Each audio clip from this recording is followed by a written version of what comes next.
जय जय जगन्नाथ नमस्कार जेनाभिजन सकाळर खबर को आपण को जणाऊँगी हार्दिक अभिनंदन।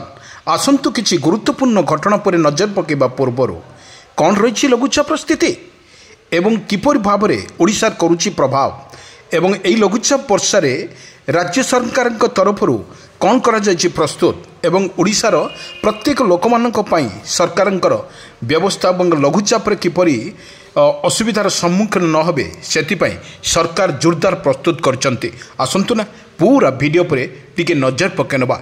दर्शक बंधु वर्तमान आरंभ हो जाइछि लघुचाप जनितर वर्षार बिजुली घड़घड़ी सहित वर्षा मध्य आरंभ हो जाइछि एवं जहाँ विशेष सूत्र प्रकाश बा पाणीपाग विशेषज्ञ कहवा अनुजाई वर्तमान 24 तारिख रु आरंभ हो जाइछि लघुचाप। यह भीषण रूपरेखरे आगे चलुछि लघुचाप। बंगोपसागर सृष्टि होता ये लघुचापटी वर्तमान 24, 25, 26, 27, 28 ये 28 तारिख में प्रबल वर्षा को नहीं सतर्क सूचना जारी करिछि आंचलिक पाणीपाग विज्ञान केन्द्र। बर्तमान जो अपडेट खबर सामना नहीं छो आगामी 4 दिन पर पाणीपाग स्थिति पूर्वानुमान करी प्रेस रिलीज जारी करिछि आंचलिक पाणीपाग विज्ञान केन्द्र। अपराह्न एवं संध्या राज्य में अनेक स्थान माने अत्यधिक प्रबल वर्षा सहित पवन वर्षा बिजुली घड़घड़ी सहित वर्षा लगे कारण 24 घंटा मध्य प्रबल वर्षा को नहीं सतर्क सूचना जारी करिछि आंचलिक पाणीपाग विज्ञान केन्द्र। वर्षा घड़घड़ी सहित पवन बेग अधिक रहिबो बोली आकलन करिछि पाणीपाग विभाग। 24 तारिख में जो प्रभावित होउथुबा लघुचापटी बंगोपसागर सृष्टि होइतिबा लघुचापटी धीरे धीरे प्रबल बेगरी आसुची। आपण को विजुअल माध्यम रे आमे देखौछु किपरि भाव यार स्थिति रही एवं प्रबल वर्षा घड़घड़ी एवं काल बैशाखीर संभावना रही। तेणु विभिन्न जिले में रेड ऑरेंज येलो जारी करा जायछि। वर्तमान जहाँ देखा जायछि आज वर्तमान 25 तारिख किछि माने प्रत्येक जिले में लगी रहिबो लगातार भाव में वर्षा एवं जहाँ अपडेट खबर सामना को नहीं जाइछि एवं पाणीपाग कहवा अनुजाई जो जिला गुड़िक है बालेश्वर, भद्रक, मयूरभंज और केन्दुझर यही सब जिला गुड़िक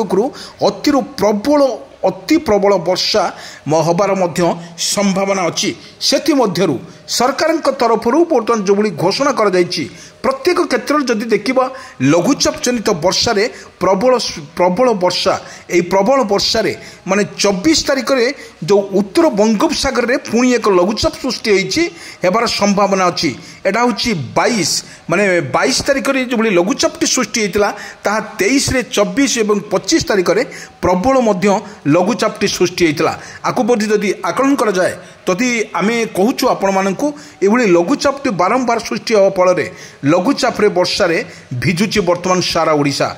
आमे जदि कहि परिबा जो 19 माने 29 तारिख जाए अनेक जिले में ऑरेंज वार्निंग जारी करिछि आंचलिक पाणीपाग विज्ञान केन्द्र। ऑरेंज वार्निंग जारी करिछि किंतु हेउछि सुंदरगढ़, केन्दुझर एवं गोटे किंबा दुईटी स्थान में प्रबल रु अति प्रबल घड़घड़ी से झटका पवन और 30 रु 40 किलोमीटर पवन घंटा प्रति बेगरे बहिबार संभावना अधिक।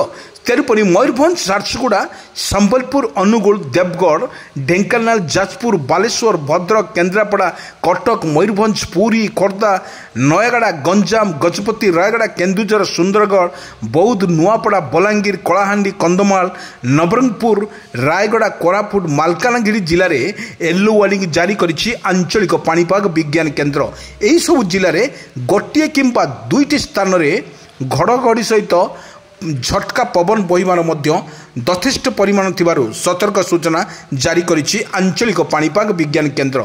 सेपटे आसंता 28 तारिख जाए ओडिशा उपकूल और पश्चिम और बांग्लादेश उपकूल एवं यार पाखापाखि 35 रु 45 किलोमीटर बेगरे पवन बहिबा सह झड़ वर्षा संभावना रही। समुद्र परिस्थिति अशांति थिबारु अति कमरे जो दिखाई तेणु मत्स्यजीवी मानू सतर्क सूचना जारी करिछि आंचलिक पाणीपाग विज्ञान केन्द्र। जो देखा वर्षा फल अनेक जिले में तुहाकु तुहा वर्षा मध्य जारी रही। यह परिप्रेक्षी समस्त सतर्क सूचना जारी करिछि आंचलिक पाणीपाग विज्ञान केन्द्र। आपण को विजुअल माध्यम देखौछि एभली भाव जो वर्षा रही ताहा मध्य किपरि भाव लोक मैंने असुविधार सम्मुखीन न हे सरकार सब प्रस्तुत रही।